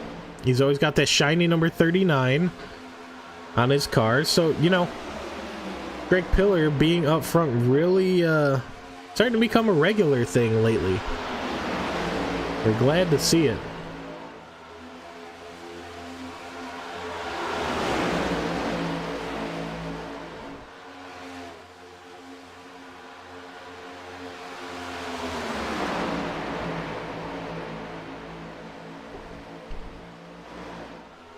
But for the moment, let's do a crank it up section and let you guys hear these cars.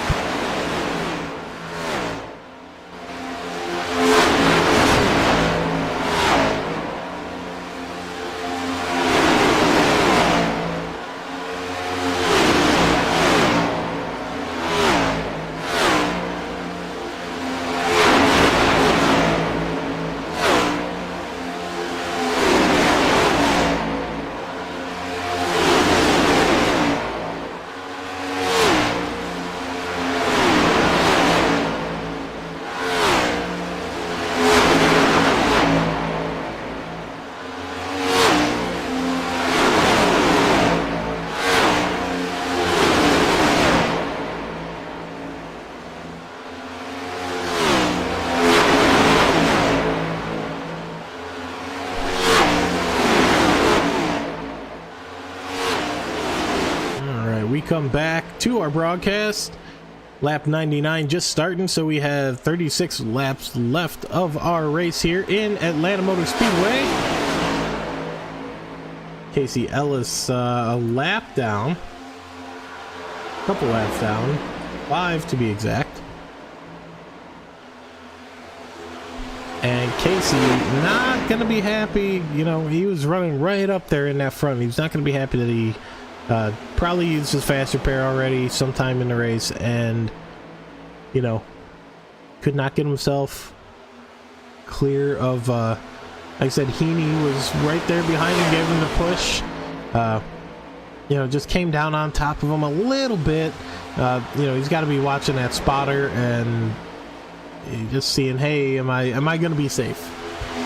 And in that situation, just from the initial look, it looked like Heaney might have been a little quick to move down into the space of Casey Ellis there. But we always like to go back and look at these things because, you know, could see something in a replay that we didn't know, or get some information that we didn't know about what was going on track. A lot going on track that we never really see or hear. The conversations between drivers and the, you know, you pay very close attention to the guys around you when you give a little love tap to somebody, or you know, you're bumping a quarter panel, or you know, bumper to bumper a bit. You pay attention a lot more when you're down there in the action than when you're up here in the booth and you're able to watch it from a distance. We call it best we can, but you know, you have that relationship with the drivers around you that you're really pushing these cars and each other to the limit.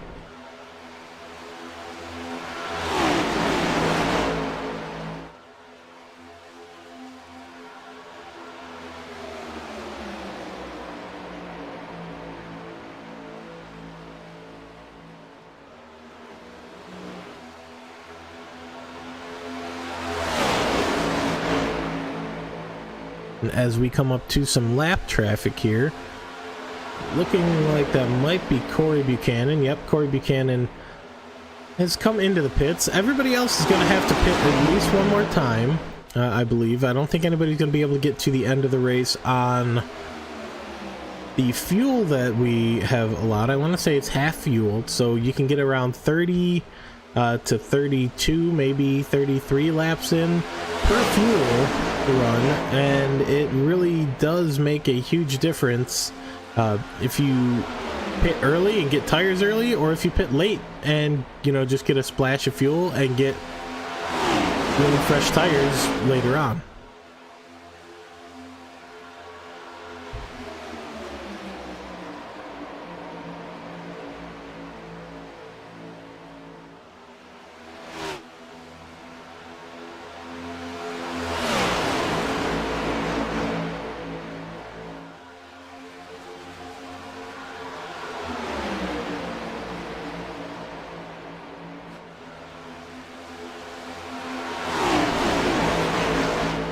Right now, Andrew Gross still holding off Noah Miller.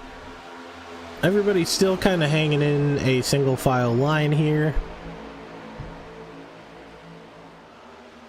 And like I said earlier in the broadcast, we're really happy that Noah is able to get out on track today. We had in the Discord chat, Noah was saying that he had a tornado come through the neighborhood, or close to the neighborhood, and did some damage to the power and potentially internet in his area. So if a tornado is that bad to where it's doing some damage, you know, we always want to wish everybody out there, you know, well wishes and hope that everybody's doing okay. Especially, you know, our friend Noah here running in second. We, you know, would hate to have anything happen to you, man, and, you know, we're just glad that you're out here racing and not, you know, trying to pick up your house from a tornado. So super glad everything has been going good there, and you are probably pretty happy that you were able to race. You're in second right now, so Noah, when you watch this back, just think you could have not been racing today. How sad would that have been not to see Noah Miller pushing the backside of Andrew Gross for the lead here, getting by Patrick Mitrovic, who has done his pit stop as well. Then a lot of people are going to have to hit a green flag pit stop to be able to get to the end. Mitrovic and Buchanan both have done their pit stop here for the end, but let's take a look at the pit strategy. So Gross is 30, so it looks like you can go about 40 laps on a stint, because Gross is 20 or 38 laps into his stint, but a couple others, they're going to be really hard pressed. Miller, Pillar, Blowers, Heaney, Steele, Summerford, Campbell, Buck, Butler, they're going to be really hard pressed to make it to the end of the race. They still have 25 more laps, or 22 laps in. That would make it a 47 lap stint that they would have to go, and I don't think these cars quite have it in them to do 47 laps. So some of these guys that pit with around 30 laps to go and get, you know, fresh tires, get a full fuel run here, you know, it's going to be great for them to maybe just fall in line, wait for these guys to pit, get the, you know, extreme undercut. These other guys are going to come out either on worn tires or cold tires at the end of the race. But Groves, we should see Groves come in for a pit sometime soon. Like I said, I want to say in the 1.5 mile tracks, it's, you know, around 30 to 35 laps, somewhere in there. So I'm really surprised that we're able to go 40 plus laps, especially Groves being out front. Groves being out front, you normally are eating a lot more fuel since you're in the clean air.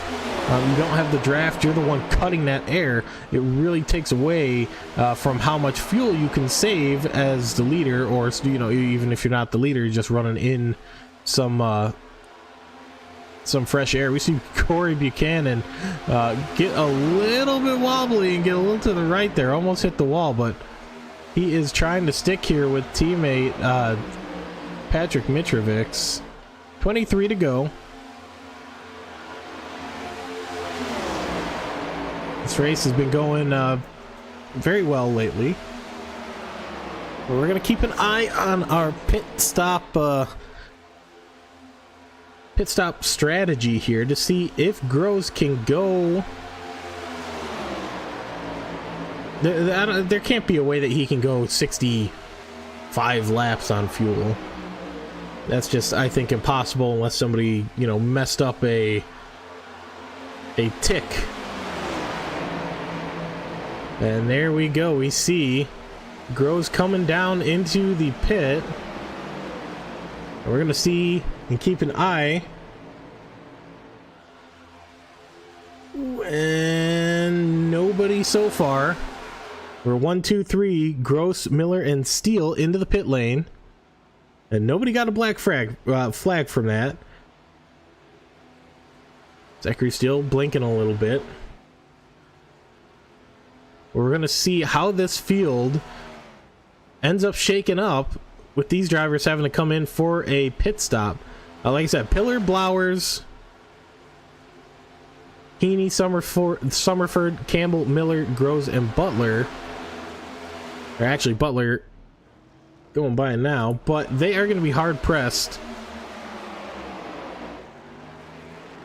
George Buck into the pits as well. Greg Pillar is our leader right now, still out on track, but right now the ones that I really want to draw our attention to is Corey Buchanan and the driver that is with him that shall be remaining unnamed. Getting a great push here, but a lot of people are going to come into the pits. You know, these couple drivers here, Corey and the number 4, they really have a great draft going right now. They're going to want to keep this going all the way to the end, and they for sure not going to have to pit. But the maximum that we can go is 44 laps. And Pillar is going to have to go, if we're on this pace, he's going to have to go 48. So let's do some math here. Let's try and you know, it's Ben Summerford. Let's try and get an estimate on what's going to happen at the end of this race. So Summerford is into the pit lane.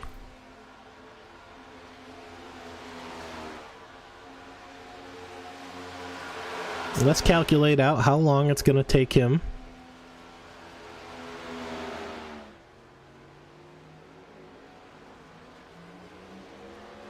Right, Summerford is out of the pit lane. It's passed by Miller there. Miller he just pit as well a lap ago, or a couple laps ago. Same lap as Gross.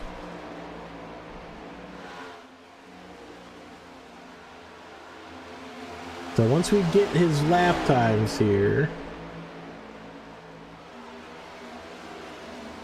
we're going to do a little math and see how this affects each pit stop.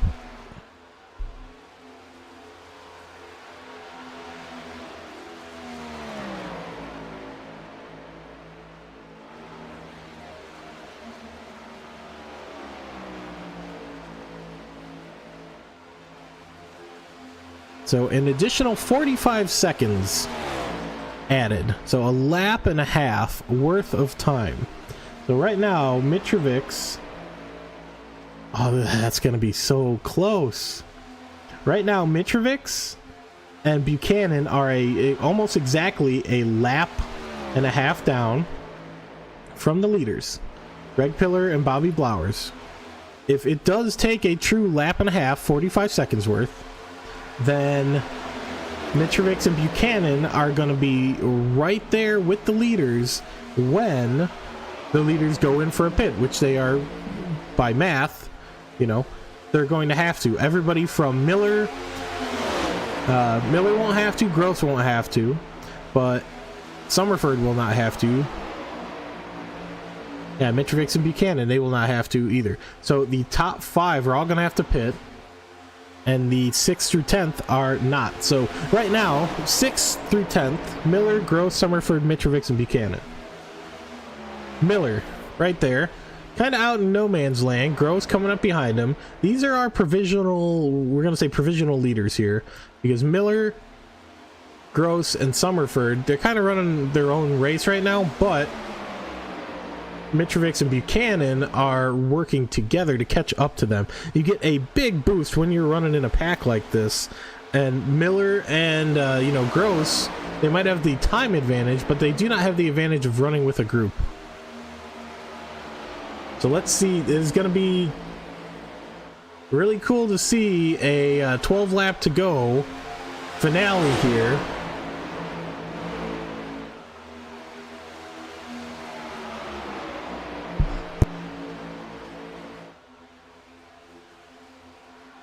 Especially when most of these drivers still need to pit.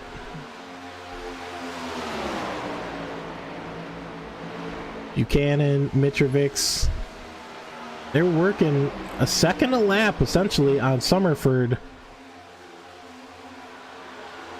And not only a second a lap on Summerford, but a second a lap on Miller as well. Just, you know, their tires are older, but just because they're running in a pack. Look at how quickly they come up on the rear end of, I believe that is Con Campbell. Yep, Con Campbell, he gets up and out of the way. Great job there from, he's not even a lapped car, he's fourth. He's a fourth place car. But he is lapped. But Con Campbell, 37 laps, 38 laps here for some drivers. Once again, we can go, we've seen it from Gross, we can go 44 laps on a full tank of fuel. We're going to be really watching to see who pits here in the next few laps. We'll get the pit strategy out of the way.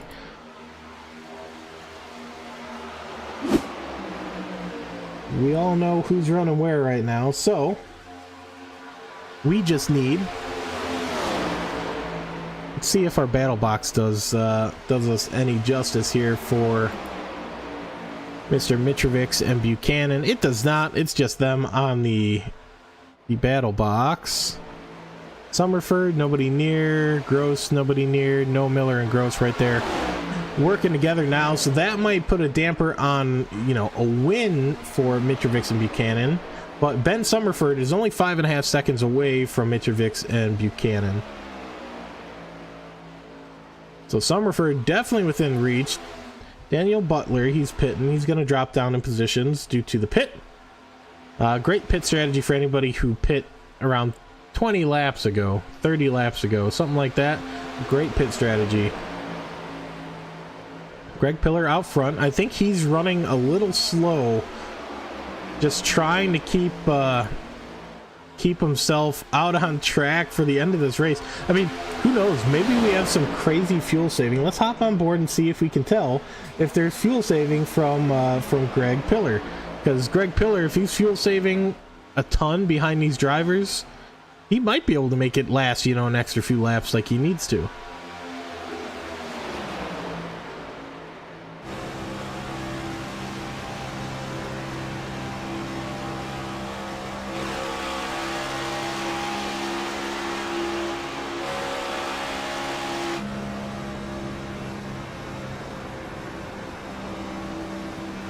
And you can see he's letting off there. He's not quite stomping the gas like you would think. Staying in that slipstream of the guys in front of him for the most part. A little wall touch there from Buchanan up in front of him. But if he can keep those RPMs low enough, that would be fantastic. 5 laps to go. Let's see. This is going to be a fun one to watch, guys.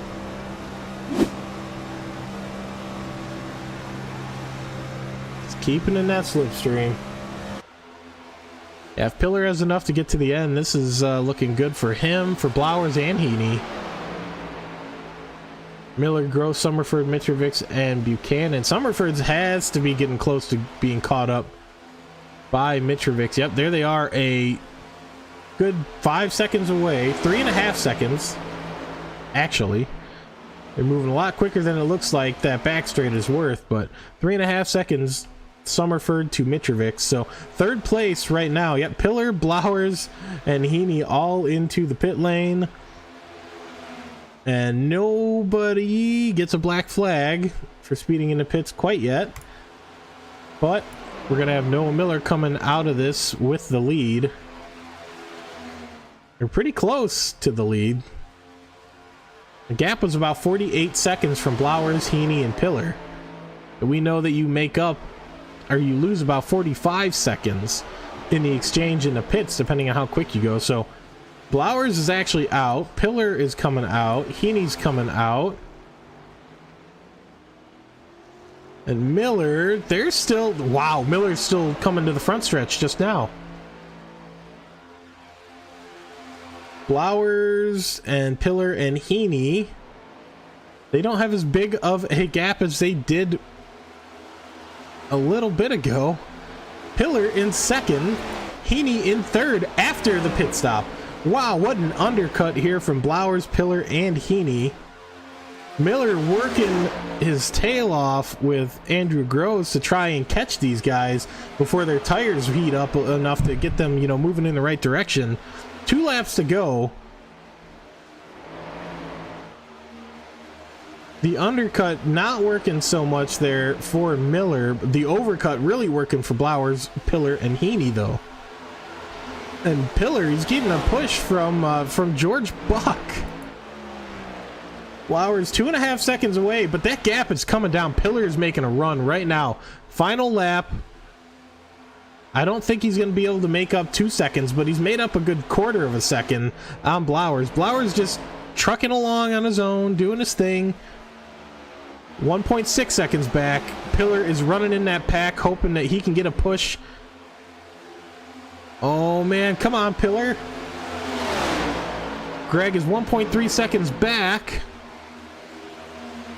If he has one more lap, I think Greg Pillar might be able to put a run on Bobby Blowers, but Bobby comes to the line. Greg Pillar, a fantastic second place. Jason Heaney third. Noah Miller fourth, with Andrew Gross right behind him in his pocket there. Summerford getting run down by Mitrovic and Buchanan. And here we go. Buchanan, is he going to beat his teammate to the line? He does not. So Summerford in the 21 car getting 6th. Mitrovic in the 4 car getting 7th. Buchanan in 8th. Buck in 9th. Guimond 10th. Campbell 11th. Butler 12th. Steele 13th. Ellis gets 14th. Tommy Thompson 15th. Matthews does not finish the race. About 12 minutes out from the race end. Blowers is really getting it down there in that home stretch. And Pillar, fantastic drive from Greg Pillar. Like I said, he's slowly been making his way up into the field, and he has really been I don't want to say surprised, but he, you know, just a cool thing to see him grow like he's been.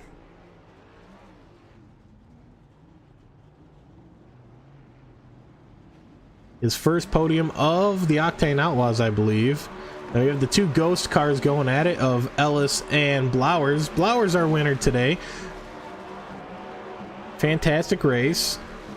And like I said, Greg's got a bunch of people in the crowd. You know, give him some love in the chat here, guys. Greg Pillar getting 2nd. Bobby Blowers first, and Jason Heaney in 3rd.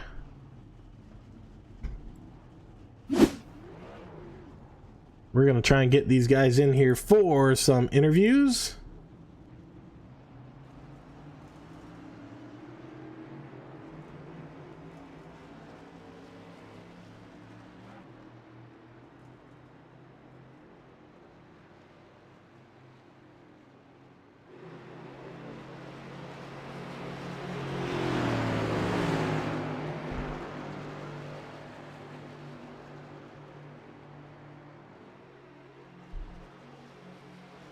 Drivers going the wrong way. Gonna get disqualified from the session. We've seen it before. They're having some fun, these guys.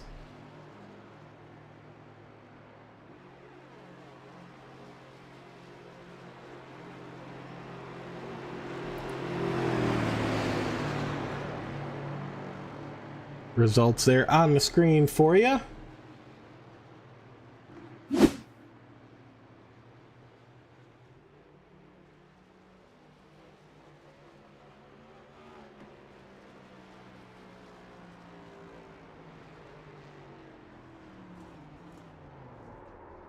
And let's see if we can't get Jason Heaney in here.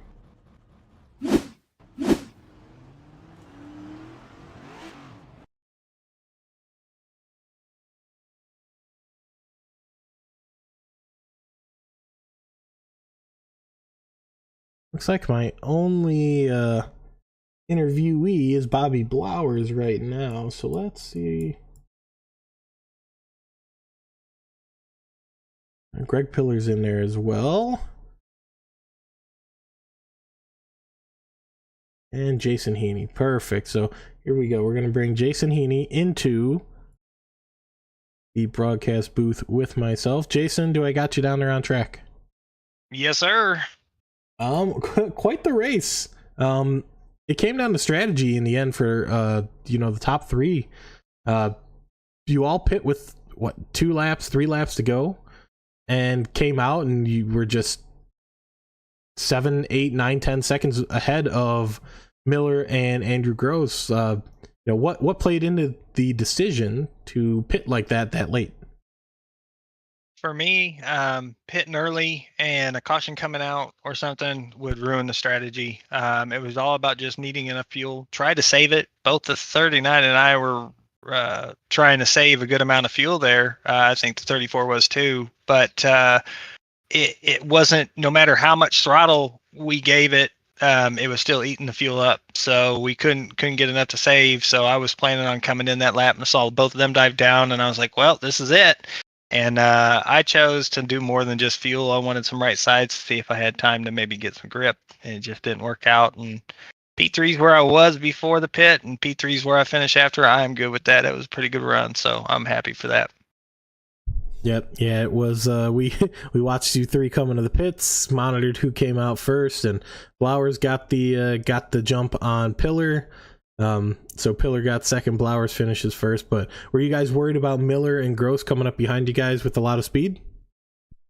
I wasn't too concerned with how many laps were left. I know that I want to say Andrew said in the race chat to Noah that he was taking 4 tires, so I knew they'd have grip. But if they only had 2 cars, and we had Corey and Patrick in front of us before we pitted, that we were still making decent time.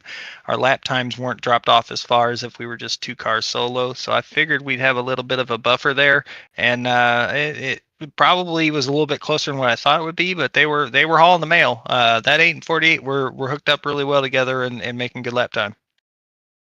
Yep, yeah, just that overcut seemed to work the best there at the end, especially with that little splash and dash just to get out and back on the track. But we'll let you go for the night, let you celebrate with the team.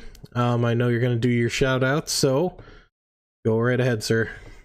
All right, appreciate it, bud. Just want to shout out to First Gear Racing. We had Daniel and Ben with us tonight on track, and they didn't. Daniel had some issues and had some damage, but good racing with him. And Ben joined in to race with us tonight, which was awesome. So good 6th place finish for him. And shout out to the kids, Alexander, Zoe, and Christopher, watching and rooting for me. So hope to be back here again next week. Awesome. We hope to see you again. Only a couple races left in the season, so we like talking with you up here in the booth, so hopefully we see you again next week. All right, Alex. Sounds good, buddy. All right, that was Jason Heaney on the interview there, and now we're going to go to Greg Pillar in the number 39 car. Greg, do I have you down there in the car? Absolutely. Fantastic race there, man. Great strategy at the end. What was going through your head when you guys were, coming closer and closer to the end of the race, and that fuel was dwindling away just little bit by little bit? I mean, all you can do is hope a caution comes out. No matter how hard we were trying, and no matter how much we stayed off the throttle, it wasn't enough to save any fuel. The cars were thirsty tonight, so it's just the luck of the draw. We got in, we weren't speeding, no black flags. We got just enough fuel to get us through and kept everybody behind us. So unfortunately, Bobby out-qualified me, so we had the out front pit spot, and just having that extra second or so ahead of me getting out of the pits was enough for him to maintain the lead. But I can't be upset with a teammate winning. So that is, unfortunate that, Blowers was able to get out in front of you. We were just saying how much you've been improving over this season. We're seeing you regularly up in the top 5 to like 7 drivers of each race for the past few weeks now. What's been changing to get you up near the front on a regular basis? I would just have to say the amount of seat time I'm putting in, honestly. There's a lot more to it than just turning left, and I don't think enough people understand that. And, you got to be smooth, you got to be patient, and just keep the nose clean. There was several incidents in the beginning. Luckily, I didn't get caught up badly enough in any of those. So just keep your face forward and plug away. Yep, and at the end there, we saw Miller and Gross coming up behind you. They ended up being about 7.5 seconds back. Were you worried about either Heaney catching you or Miller and Gross coming up behind with that big push? Honestly, Heaney more than anything, because he pit with us. So if anybody had a chance to get up to us and get around us, it was going to be him. Making up that kind of gap, from 5-6 seconds back, no matter what, with the cars fanned out the way that they were, it's just not going to happen in a lap and a half. Yep, and then last question I got for you is when you were coming to the end of that race on that last lap, did you think you were going to be able to catch Bobby? He was about 2.25 seconds ahead of you coming into the last lap, and you made up about a second, 1.1 to 1.2 seconds running with a little bit of a pack there. Yeah, that helped out. There was no way I could have caught him. Bobby is cold as ice out there. That guy, he can't be bothered. It doesn't matter how loose the car is. It doesn't matter how tight the car is. Bobby is solid at every event. So the day comes that I beat him will be a miracle. Well, if you had one more lap, I think you might have been able to at least get within, striking distance of him, especially running in that pack that you were in. It would have been a fun photo finish, I think, for absolutely. you guys. But I'm going to let you celebrate with the team. Any shout-outs you want to give before I let you go? Yeah, absolutely. First, obviously, my wife, Gloria, for allowing me to put in these nights of racing, and my son, Cameron, because I told him I'd give him a shout-out after each race anytime I finished on the podium. So we got another one. Fantastic. Well, we will see you next week. Only a couple more weeks left here in the Octane Outlaws next gen, so let's try and make the most of it as we go into week 14, and hopefully we see you again before the season's over. Oh yeah, definitely. All right, you take care, Greg. You as well.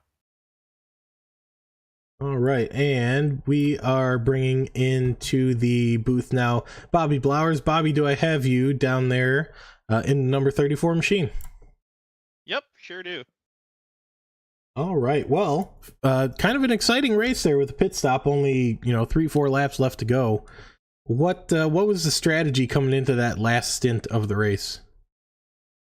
Honestly, with that caution coming out right after the end of stage 2, with about 45, 47 to go or so, I had to fix a little bit of damage, took tires, threw some fuel at it, and I had no ambition to make it to the end because I didn't think we are going to stay green, to be honest with you. But it just worked out that way, and then I was, with about 30 to go, starting to look at fuel, and I was like, man, I can almost save enough. Almost. But it was just a lap short, and I couldn't save it. And me and Greg were just like, yeah, we got to pit eventually. And I was just figuring to go as late as possible, and that's what we did. Yep, yeah, it paid off. The overcut really helped get you guys ahead. You guys are running in, a pretty good, pack of you, Pillar and Heaney. And, I think that just gave you guys a little bit of an edge, whereas Miller and Gross came out of the pits, and there was only the two of them running together in that stint once they were out of the pits and running. So it paid off in the end. Might not have been fully expected to go, like you said, green that entire time. Was hoping for a little bit of a caution to save some fuel, but in the end, you came out the winner of the race. So congratulations on that. And yeah, did you think Greg had a chance of catching you at the end there? He was coming with a group of cars that was really pushing him. Did you have any stress going on for a last second win for Pillar? A little bit, because I know being out all by yourself is not the way to be. I think with another lap, with having those two cars on his bumper, he would have probably got me. Yeah, we were watching and really counting down the gap that you guys had in between you guys. It got down to 1.1 in the end. With one lap to go, he was at about 2.3, 2.2, and you know we were just watching it tick down and tick down and tick down. But yeah, I think if he does have one more lap, he might be able to catch you and give you a run for that win. But only a couple more laps, or only a couple more races here to go in the Octane Outlaws. We're in week 13, 15-week season. So we ask you, do you have a plan going into next week? Well, I've been making starts off and on here and there, and I honestly don't plan on running anytime I show up, to be honest. I'll definitely have to look at it. I really do like Homestead, but we'll just have to see how my schedule goes, because just being over the 4th of July weekend, we'll have to see. Yep. Yeah, the 4th of July weekend is always hard, especially a lot of people take off the 5th, and you know, it'll be an event, so we'll see how many people show up. It might be a light race, but Homestead is always fun. A lot of people like running it, so we hope that we have a lot of people out. But until either the 5th or that would be the 12th, we hope to see you again on the podium before the season is out. Any shout outs you do want to give before I let you go? Yeah, for sure. Corey and Patrick for putting this on, you for broadcasting, of course, and Casey, Greg, and John for showing up, helping out tonight.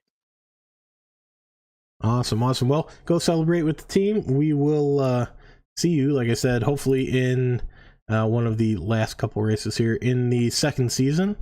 But until then, congratulations, and yeah, we'll hopefully see you again. Yeah, for sure.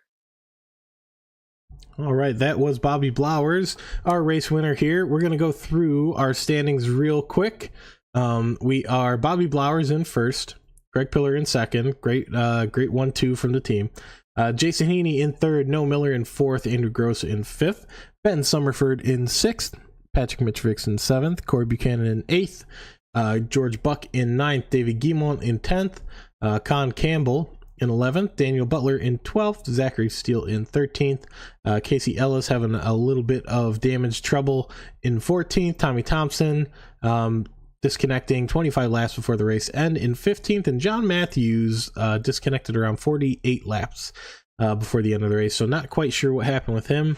He was doing very well, but you know, things happen to where you just can't finish a race. So we hope everything went okay, John and Tommy, you know, who finished a little early. For the rest of you out there, hopefully you guys enjoyed the race here at Atlanta Motor Speedway. Once again, our winner, Bobby Blowers. We hope to see him again on the podium and have a great run at Homestead. We hope to see you July 5th. We know it is a holiday weekend, but we hope to see as many drivers out there as we can. So get out there, do the nice racing that we love so much here in the league, and we will see you next time.